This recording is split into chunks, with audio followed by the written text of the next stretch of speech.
କଳାହାଣ୍ଡିରେ ଶକ୍ତି ଉପାସନା ମାସରେ ଭିନ୍ନ ପିଠେ ଭିନ୍ନ ପୂଜା ହେଉଛି। ଗୋଟିଏ ପଟେ ନବମୀରେ ମା ମାଣିକେଶ୍ୱରୀଙ୍କ ବିଶ୍ୱ ପ୍ରସିଦ୍ଧ ଛତ୍ର ଯାତ୍ରା, ଆଉ ଅନ୍ୟପଟେ ପାର୍ବଣ ପାଇଁ ବିଭିନ୍ନ ମଣ୍ଡପରେ ଜଗତ ଜନନୀ ମା ଦୁର୍ଗା ପୂଜା ଭବାନୀପାଟଣା ସହରକୁ ଉତ୍ସବ ମୁଖର କରିଛି। ବିଶ୍ୱ ପ୍ରସିଦ୍ଧ ଛତ୍ର ଯାତ୍ରା ପାଇଁ ଚଳଚଞ୍ଚଳ ହୋଇ ଉଠିଛି ସମଗ୍ର କଳାହାଣ୍ଡି ଜିଲ୍ଲା ତଥା ଭବାନୀପାଟଣା ସହର। ମା ମାଣିକେଶ୍ୱରୀଙ୍କ ଦର୍ଶନ ପାଇଁ ଭକ୍ତଙ୍କ ଭିଡ଼ ଜମୁଛି। ମାନସିକଧାରୀ ଭକ୍ତ ଶ୍ରଦ୍ଧାଳୁମାନେ ଭୋଗ ଅର୍ପଣ କରୁଛନ୍ତି। ଆସନ୍ତା 30 ତାରିଖ ନବମୀ ତିଥିରେ ଛତ୍ର ରୂପେ ଦର୍ଶନ ଦେବେ କଳାହାଣ୍ଡିର ଅଧିଷ୍ଠାତ୍ରୀ ଦେବୀ ମା ମାଣିକେଶ୍ୱରୀ, ଯେଉଁଥିପାଇଁ ଦୂର ଦୂରାନ୍ତରୁ ଦର୍ଶନ ପାଇଁ ଭକ୍ତଙ୍କ ସୁଅ ଛୁଟୁଛି। ପ୍ରତିବର୍ଷ ଭଳି ଭବାନୀପାଟଣା ସହରର 7 ଗୋଟି ପୂଜା ମଣ୍ଡପ ନିର୍ମାଣ ହୋଇଛି।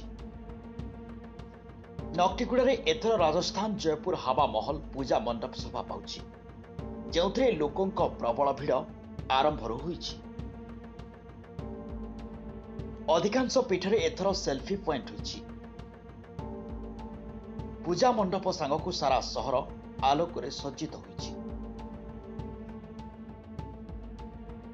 ତେବେ ନବରାତ୍ରିର କିଛି ମଣ୍ଡପରେ ପୂଜା ଆରମ୍ଭ ହୋଇଥିବା ବେଳେ ଆଉ କିଛି ସ୍ଥାନରେ ଆଜିଠୁ ଅନ୍ୟ ମଣ୍ଡପରେ ପୂଜା ଆରମ୍ଭ ହୋଇଛି।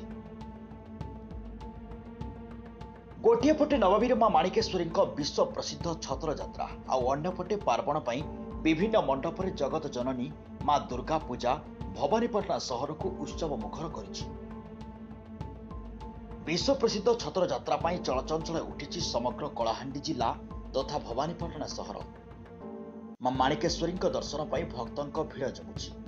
ମାନସିକଧାରୀ ଭକ୍ତ ଶ୍ରଦ୍ଧାଳୁମାନେ ଭୋଗ ଅର୍ପଣ କରୁଛନ୍ତି।